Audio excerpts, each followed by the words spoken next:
బాగా స్నానాలు అంటారు. ఇవే కొన్ని ఏడు బావులు అనేది ఇయ్యాను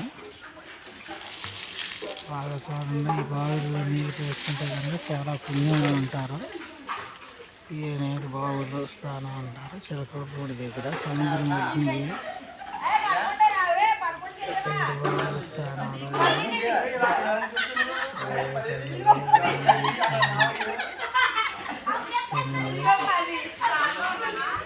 ఏడు బావులు నచ్చితే అయిపోతుంది. చిలకలపూడి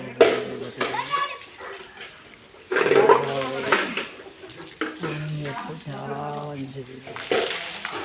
పుణ్యక్షేత్రం. ఏడు బావుల్లో స్నానం చేసి ఏడు బావుల్లో మీరు స్నానం చేస్తే పుణ్యక్షేత్రం అంటారు దీన్ని.